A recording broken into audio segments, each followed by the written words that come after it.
Witam Państwa serdecznie, Bartek z tej strony, kanał Coffee Doctor. Ja taki troszeczkę tu schowany, tu ekran duży, ale zaraz dowiecie się dlaczego, ponieważ dzisiaj porozmawiamy o trzech, moim zdaniem i według doświadczenia serwisowego, najpopularniejszych ekspresach trafiających do serwisu i chyba najpopularniejszych też ekspresach, które u Was stoją w domach. Oczywiście są to trzy wybrane przeze mnie, mowa zaraz powiem o jakich. Jeszcze tylko jedna ważna rzecz, bo to jestem świeżo po rozmowie, to jest moje... Dwie przestrogi mam dla Was. Dwie przestrogi mam dla Was. Jedna. Jeżeli trafia Wam się okazja, tu akurat przykład z panem, z którym rozmawiałem, Jury Z10, gdzie kupujecie ją za pół ceny, to słuchajcie, nie jest okazja, uwierzcie mi, nie ma takich okazji. Gdzieś jest pies pogrzebany.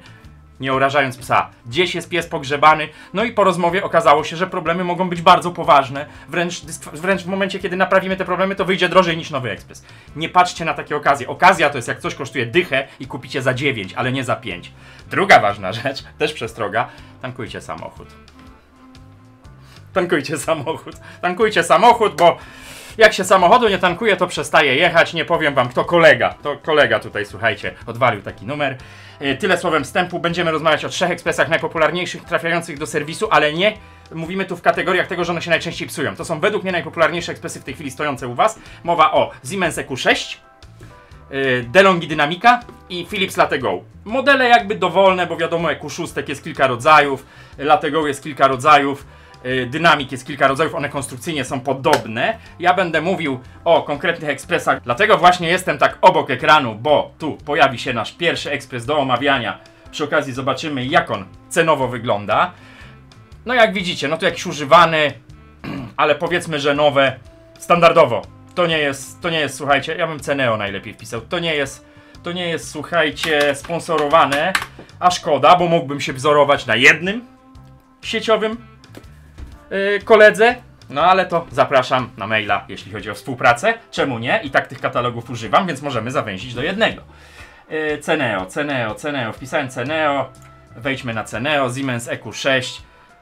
I tak jak mówię, plus S100, S700, one się różnią bzdetami. Jakimiś tam częściami w menu, elementami w menu plus bzdetami typu, że pompa ma 19 zamiast 15 barów. To jest, nie ma to znaczenia, słuchajcie. A cenowo widzicie, jest od 2033 do 3000. Generalnie ten ekspres wygląda tak. O, tak wygląda ten ekspres. Czy możemy powiększyć zdjęcie? Możemy. Ten ekspres zna każdy, jest w miarę cichy designersko. Mnie osobiście się, słuchajcie, nie podoba. Natomiast ten panel może robić wrażenie. Bardzo dużo osób mówi, że im się podoba. Niech ten ekspres nam teraz zniknie. I pojawi się tutaj, ja sobie otwieram ściągawkę.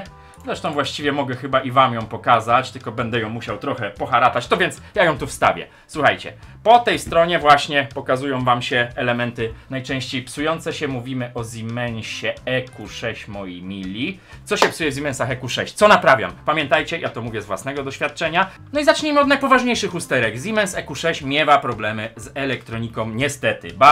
Bardzo często. Słuchajcie, te usterki występują... Ja znam tylko, musicie to też na początek powiem, podkreślę może na początek. Pamiętajcie, że ja znam tylko ekspresy uszkodzone, ewentualnie, co jest niestety nadal rzadkością, ekspresy, które trafiają do mnie do przeglądu. Więc ja mam doświadczenie tylko z uszkodzonymi ekspresami, nie znam tej skali, mogę ją w jakiś sposób szacować, jeśli tych ekspresów, tak jak na przykład Philips Latego i elektrozawór spustowy, o którym będziemy mówić później, trafia się bardzo często. Siemens EQ6, usterki elektroniki, piszecie do mnie, pytacie o to, trafia się.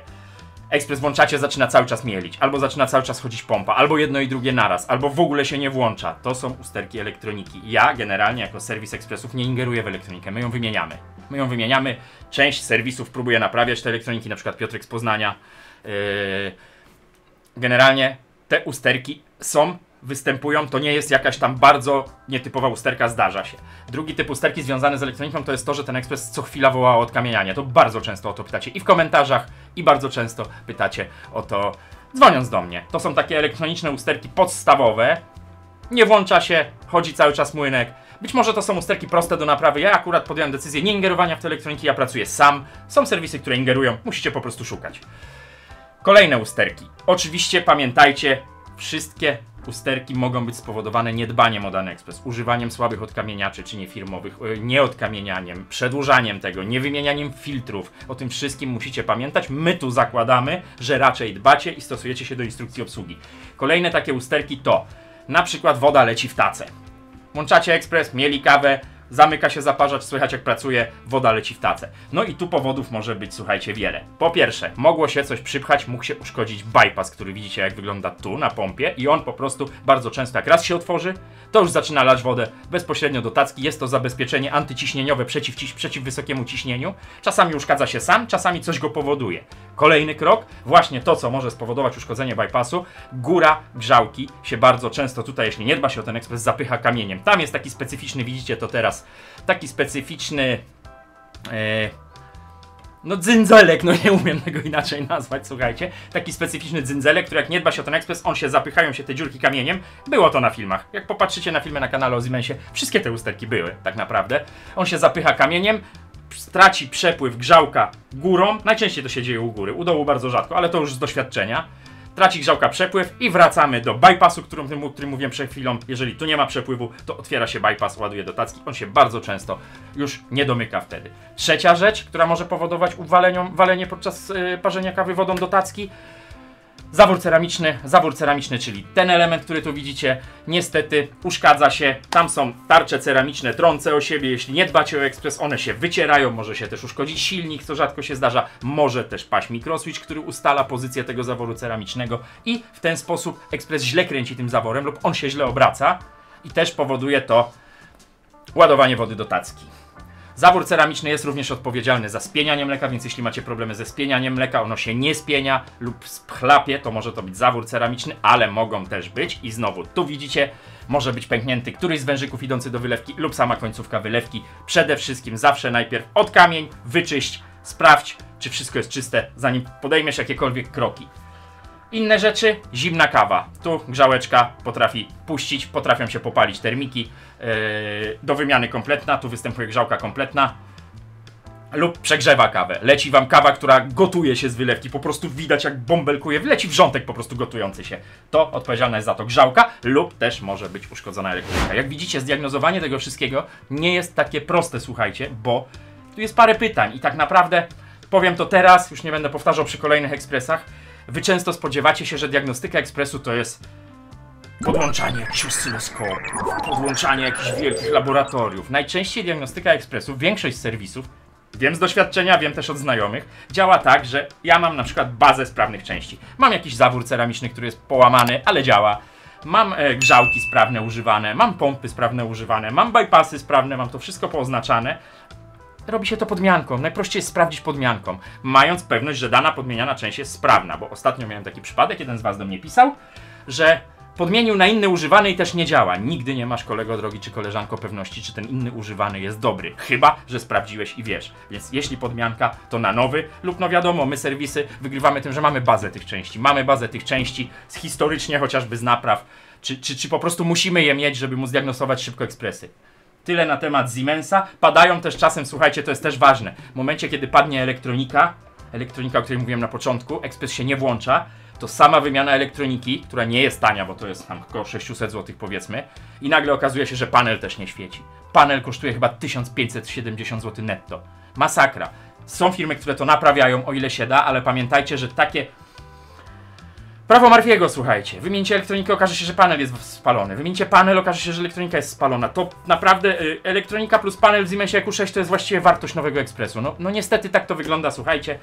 Tyle chyba na temat Siemensa EQ6. Jeśli macie jakieś jeszcze nietypowe, znacie usterki, oczywiście sekcja komentarzy jest wasza. Ja przy okazji w przerwie, przed przejściem do następnego ekspresu, przypomnę o kawusiach. Moje kawusie do sprzedaży, niedługo będzie czwarta. Najsłabsza kofeinowo-zielona, potem więcej robusty, czyli więcej kofeiny czerwona i mocna dzida 90% robusty. Wszystkie informacje o tych kawach już wam się wyświetliły na ekranie, więc nie zanudzam.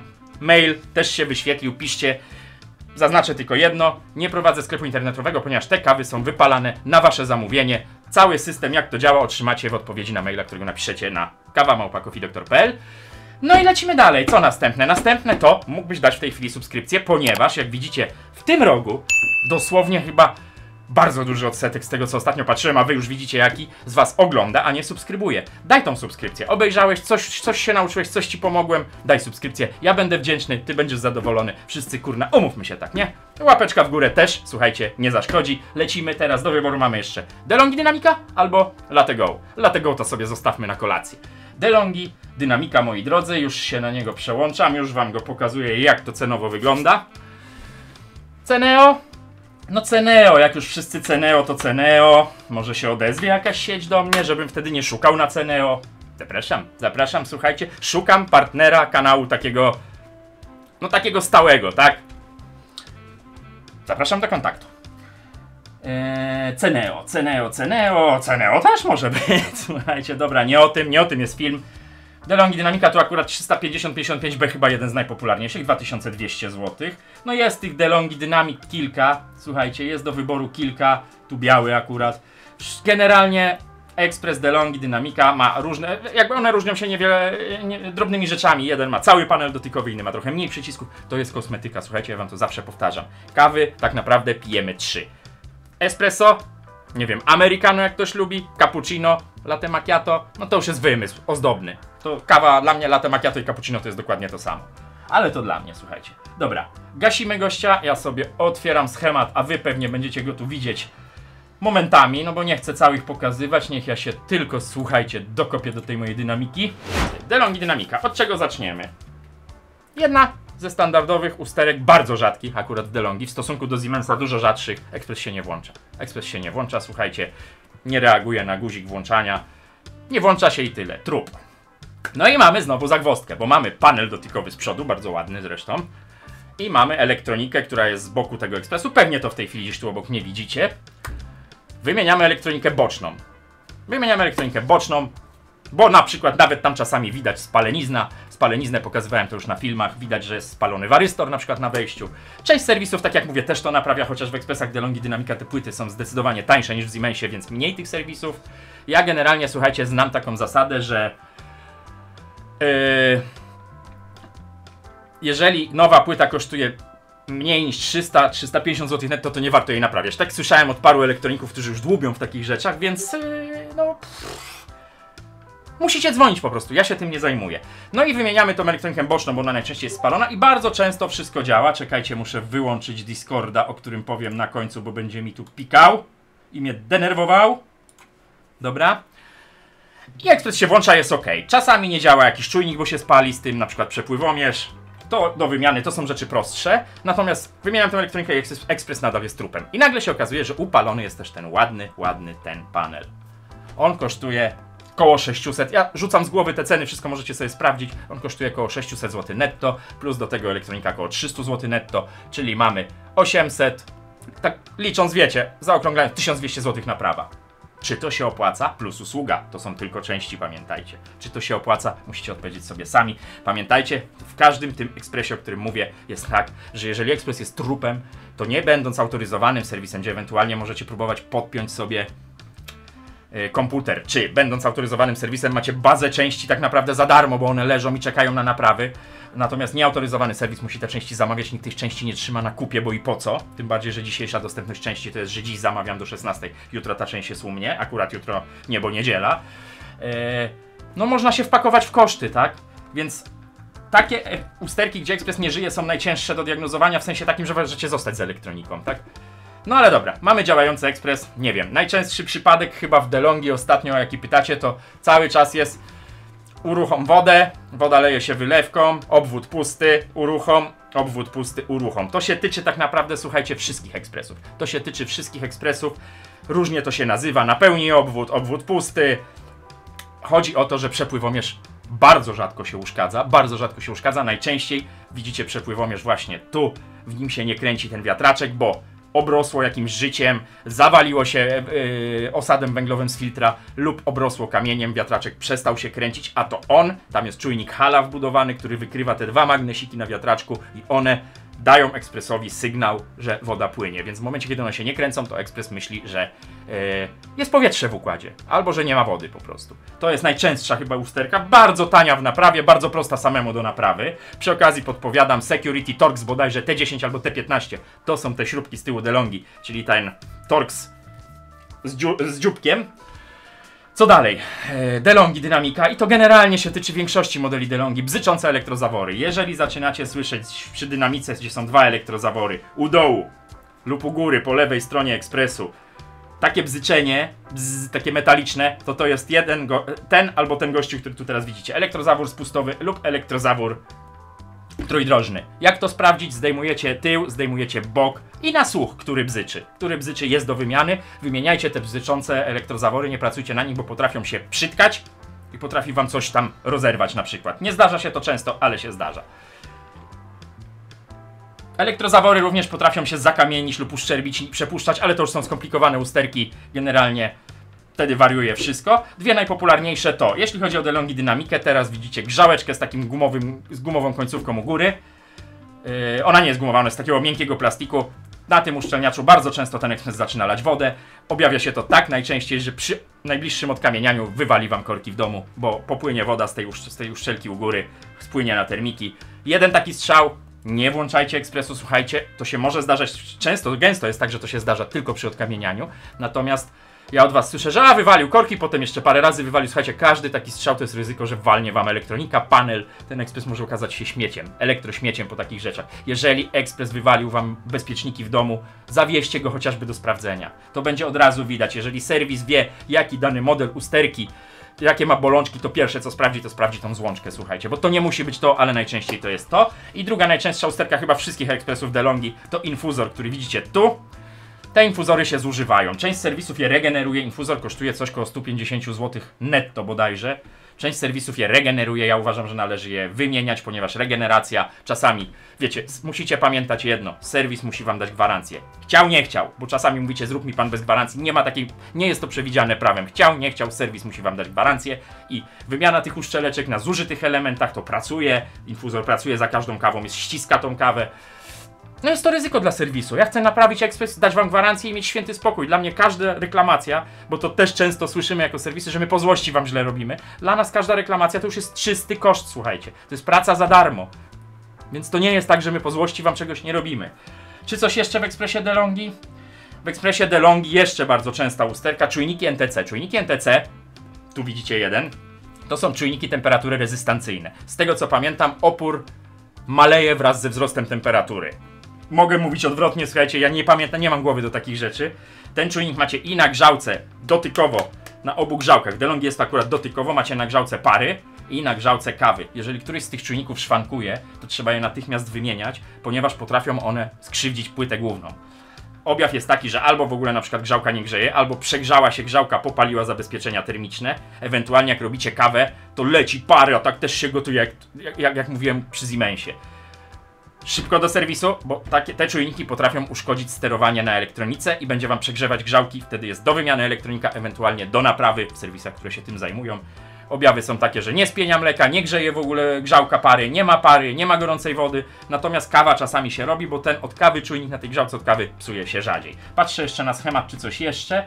Oczywiście we wszystkich ekspresach wycieki to jest norma. Tu chyba już wszystko. Niespienianie mleka, słuchajcie, to już jest skomplikowana bardziej rzecz, bo to może być tak. Przede wszystkim brudna karawka, potem uszczelki na tym dzióbku, na tym gnieździe, w które wkładacie karawkę. Jeżeli ta karawka wchodzi wam ciężko, błagam, bo to jest zmora. Jeśli wchodzi wam ciężko, to posmarujcie te uszczelki czymś. Zamówcie je sobie, wymieńcie je sobie. Tam są 2 albo 3 uszczelki takie zielone, w zależności od modelu ekspresu. Tu je widzicie i widzicie je na tym czpieniu. Naprawdę, wiele razy się spotkałem, że mógłbym na tej karawce, na tym dzbanku spieniającym trzymać ekspres w powietrzu, a chodzi o to, że jak wciskacie na hama tak tą karawkę, to w środku tej karawki, w tym gnieździe, co tu widzicie, zrobi wam się mikropęknięcie, będzie łapało lewe powietrze, koniec spieniania mleka, do wymiany karawka. Tanie nie są, drogie jakoś specjalnie też nie, ale chodzi o to, że od takiego na hama wsadzania tam coś pęknie, a żeby mleko się spieniało, to muszą być spełnione 2 rzeczy. Odpowiednia ilość powietrza i para. Para wytwarza nam podciśnienie, żeby to mleko było zaciągane z dzbanka, natomiast mleko spieniane jest powietrzem. Bardzo wiele osób myśli, że mleko spieniane jest parą. Nie, tam odpowiedni dopływ powietrza powoduje spienienie. Jeśli nie ma dopływu powietrza, leci gorące mleko, podgrzane tylko parą. Jeśli jest zbyt dużo powietrza, to ta para będzie zaciągać to mleko, ale będzie go zbyt dużo i będzie po prostu bełtało, chlapało. Tak to działa. Dobra, słuchajcie. Jeszcze raz przypominam o subskrypcji, jeszcze raz przypominam o daniu łapki w górę. Dzisiaj taki przegadany, ale myślę, że pożyteczny, bo bardzo często o to pytacie w komentarzach. Pożyteczny film. Przechodzimy do trzeciego i ostatniego gościa. Ostatniego gościa dzisiaj, czyli chyba w tej chwili najpopularniejszego ekspresu. Najczęściej naprawianego w serwisie, u mnie przynajmniej. I najczęściej o niego dzwonicie i pytacie. Najwięcej wyświetleń mają filmy o tym ekspresie. Więc zapraszam Państwa do przyjrzenia się Philipsowi Latte Go. Nawet patrzcie, jaka jest fajna promocja z karawką 1500 zł. Nie chodzi tu dziś o promocję, więc nie będę w to klikał. Oczywiście dopisujemy cenę o. Ekspresy ciśnieniowe Latte Go. Bardzo ładne ekspresy. Mnie się akurat osobiście z tej trójcy najbardziej podoba Latte Go. Najbardziej mi się podoba, słuchajcie, Latte Go. No tu mamy jakiś, widzicie, przegląd cen. Tam była jakaś promocja za 1400, to chyba to. Od 1400 do 3 to jest akurat jakiś Siemens. No kliknijmy tego, bo chcę go wam pokazać. Bardzo ładny ekspres, taki stylowy. Oczywiście wiecie, o gustach się nie dyskutuje. No mnie się on podoba. I co? No i tutaj powiem wam, jeśli chodzi o awaryjność, nie ma poza bardzo poważnymi usterkami, już go tutaj znikniemy. Ja sobie otworzę jego schemat, żeby wiedzieć, o czym wam mówić, żeby o niczym po prostu nie zapomnieć. Ja sobie otwieram schemat. I tutaj poza poważną usterką pod tytułem robi się zwarcie, gaśnie wam ekspres i nie działa, bo tu mamy ważną zależność. Upaliła się tylnia płyta elektronika. Wymieniacie tą tylnią płytę, jeśli ją dostaniecie, bo w Saeco są, Philips Saeco to samo w tej chwili. W Philipsie są jakieś problemy z dostępnością części. Nie wiem, z czego to wynika, ale są. Upaliła wam się tylnia elektronika, kupujecie sobie nową, wkładacie, nie ma opcji, nie zadziała. Elektronika w Philipsie Latte Go tylnia jest sparowana z panelem przednim. Musi to wam zaprogramować serwis, który ma dostęp do narzędzi informatycznych, które to robią. Oficjalnie autoryzowany, nieoficjalnie nie wiem, ja nie programuję tych elektronik. Więc jak wam się spali ta elektronika, to musicie sparować to z tym panelem, inaczej to nie zadziała, robi się to komputerowo w jakiś tam sposób, ja nie wnikałem. No i to jest jedno. Spaliła się tylnia płyta, nie wiem, 400-500 zł powiedzmy to kosztuje, nie pamiętam. Ktoś wam to sparuje, to też nie będzie drogo, naprawione. Ale bardzo często z tą tylnią elektroniką pali się panel do wymiany, pali się przepływomierz, czujnik poziomu wody, masa rzeczy, czujnik NTC. Nagle się robi 1500 zł. Raz w życiu trafiło mi się, że klient się zdecydował, słuchajcie, to naprawić. Macie przepływomierz, czujnik NTC, czujnik poziomu wody, panel, elektronika. Kupę kasy to kosztuje. No to przy ekspresie, nie wiem, za 3000 zł, pół ceny. Ma to sens? Ciężko powiedzieć. Kolejne usterki. I tutaj, to jest najpoważniejsza, słuchajcie, taka, która może z tego ekspresu zrobić elektrośmiecia. Kolejne usterki. Karawki z gównolitu, słuchajcie. Widzicie tu karawkę, te karawki. Piszecie, to nie ma tygodnia, żebyśmy o tym nie pisali gdzieś w komentarzach, czy nie rozmawiali z jakimś klientem. One się pajączkują. Czy pijecie mikroplastik? Tego nie wiem, to by trzeba było zbadać. Natomiast z tego, co czytałem, w instrukcji jest napisane, że można je myć w zmywarce. Nie róbcie tego absolutnie. Myjcie te karawki ręcznie. Dłużej wam wytrzymają. Ostatnio któryś z was, z widzów, bardzo dziękuję, bo to był piękny, obszerny komentarz. Opisał wszystkie bolączki tego ekspresu. Właśnie o tych karawkach, że to najgorsza bolączka, a te karawki tanie nie są. No tak niestety to jest. Ja nie rozumiem takich wad materiałowych. Przecież chyba Philips się spodziewał, że jak tu będzie się spieniało mleko, to 100 stopni to jest norma. No ale jest jak jest, słuchajcie, przestają spieniać, wyrabiają się te uszczelki, które są w środku. Bardzo często o tym słyszę. Najpopularniejsza chyba usterka tego ekspresu, ten gamoń. Ten gamoń, elektrozawór spustowy. Ekspres przestaje spieniać mleko. Cała para podczas spieniania ładuje do tacy, z tego ekspresu bucha, a mleko sobie wisi i nic się nie dzieje. Bardzo drogi elektrozawór, bo on około 200 zł chyba netto kosztuje. Wielu z was już pisało, że 2-3 razy wymieniało sobie ten elektrozawór. Ja kiedyś pokazywałem w filmie, że można ten elektrozawór zamienić na elektrozawór DeLonghi, ale to jest rzeźba, którą robicie na własną odpowiedzialność. W serwisie się takich rzeczy nie robi, w serwisie się robi zgodnie ze sztuką.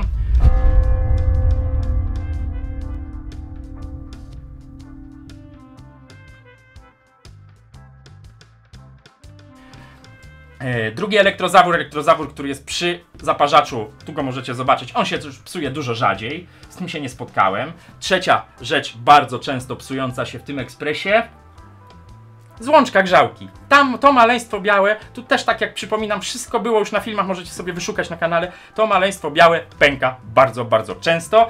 I tego nie widzicie, bo ewentualnie drobna kałuża po lewej stronie z tyłu obudowy wam się pojawi, ale jak to maleństwo pęka, to jak zobaczycie sobie tutaj gdzieś grzałkę z termikami, czyli zabezpieczeniami termicznymi, ono takim sprayem, bo ono tylko, nawet jak rozłożycie ekspres, nie będziecie widzieć, że ono jest pęknięte. Dopiero jak idzie ciśnienie, jak pompa pompuje ciśnienie do kawy, to się gdzieś tam ciśnienie rozchyla tą złączkę pękniętą i leci taki spray wody, ja to nazywam sprayuje, na te termiki robi się zwarcie, bum! Pół biedy, jak tylko strzelą bezpieczniki w domu, ale często zdarza się tak, że to bum upala też ekspres. Przez głupią złączkę za 30 zł.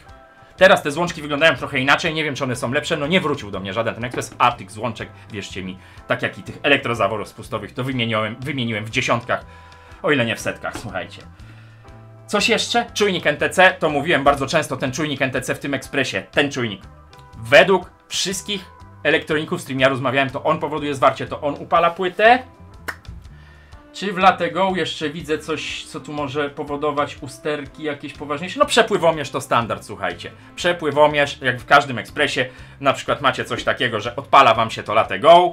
3 razy próbuje pompować wodę, ona idzie do tacy, zaczynają świecić albo mrugać wszystkie 3 kontrolki, ewentualnie jak macie z wyświetlaczem, to się wyświetla komunikat. Stoją wiatraczki, to co mówiłem w przypadku DeLonghi, stoi wiatraczek z magnesikami. W przepływomierzu czujnik hala nie odczytuje, ekspres myśli, że jest bez wody i pokazuje powietrze w układzie. Woda jest w układzie, ale ponieważ nie kręci się przepływomierz, to on myśli, że jest powietrze. Czy coś jeszcze w Latego, słuchajcie?